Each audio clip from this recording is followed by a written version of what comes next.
نحمده ونصلي ونسلم على رسوله الكريم۔ کتاب الایمان کی حدیث نمبر 49، ایمان میں خرابی ڈالنے والے اخلاق و اعمال۔ عن ابن مسعود قال قال رسول اللہ صلی اللہ علیہ وسلم لیس المؤمن بالطعن ولا باللعان ولا الفاحش ولا البذیء۔ یہ روایت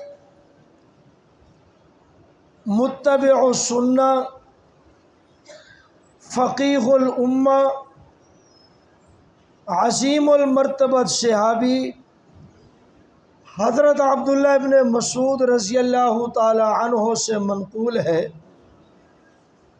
حضرت عبداللہ ابن مسعود رضی اللہ تعالی عنہ کا مقام یہ ہے، اللہ کے محبوب فرمایا کرتے تھے افقہ الامہ، میری امت میں سب سے زیادہ فقاہت رکھنے والے، سب سے زیادہ دین میں سمجھ رکھنے والے عبداللہ ابن مسعود رضی اللہ تعالی عنہ ہیں۔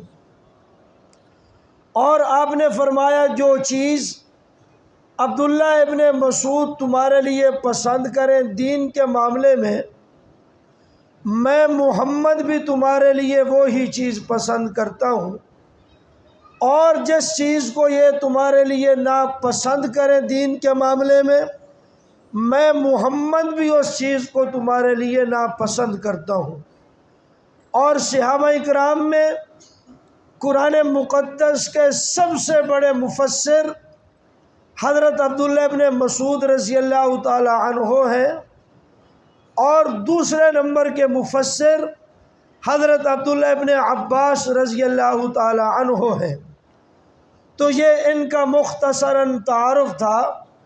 ان سے روایت منقول ہے کہ حضور کریم علیہ السلام نے اس حدیث پاک میں 3 بری باتیں ایسی ارشاد فرمائی جو مومن مسلمان کے اندر نہیں ہونی چاہیے۔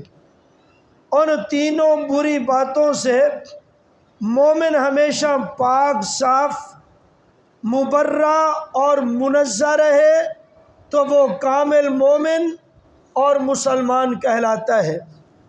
اللہ کے محبوب نے ارشاد فرمایا سب سے پہلی بری خصلت کہ مومن جو ہے وہ لعن طعن کرنے والا نہیں ہونا چاہیے۔ چھوٹی چھوٹی بات پر جھگڑا کرنا اور دوسروں کو ملعون قرار دینا، لعن طعن کرنا، یہ مومن کی صفت اور مومن کی شان، مومن کی علامت اور نشانی نہیں ہے۔ تو مومن لعن طعن کرنے والا نہ ہو۔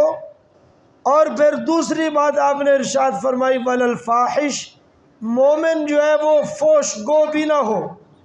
فحش گوئی اپنی زبان سے بیہودہ کلام، لغو باتیں، فضول باتیں، ادھر ادھر کی واہی تباہی کی باتیں، جو کچھ منہ میں آئے بک دے، یہ مومن کی شان صفت خوبی نہیں ہے۔ اور تیسرے نمبر پر نبی پاک صلی اللہ علیہ وسلم نے فرمایا ولا البذیء، کہ مومن جو ہے وہ بد کلام بھی نہیں ہونا چاہیے، یعنی گندی باتیں اپنی زبان سے نکالنا، گالی گلوچ بکنا، کیونکہ قرآن شریف میں یہ ارشاد ہے قل انما حرم ربی الفواحش ما ظہر منہا وما بطن، اے پیارے آقا آپ فرما دیجئے کہ بے شک میرے رب نے ظاہری اور باطنی بے حیائی کی جتنی باتیں تھیں اللہ تعالیٰ نے ان سب کو ہمیشہ کے لیے حرام قرار دیا۔ اور یہ تینوں باتیں بے حیائی کے زمرے میں پائی جاتی ہیں، لعن طعن کرنا، فحش گوئی اور بد کلامی کرنا۔ اللہ کے محبوب نے ان تینوں برو باتوں سے منع فرمایا۔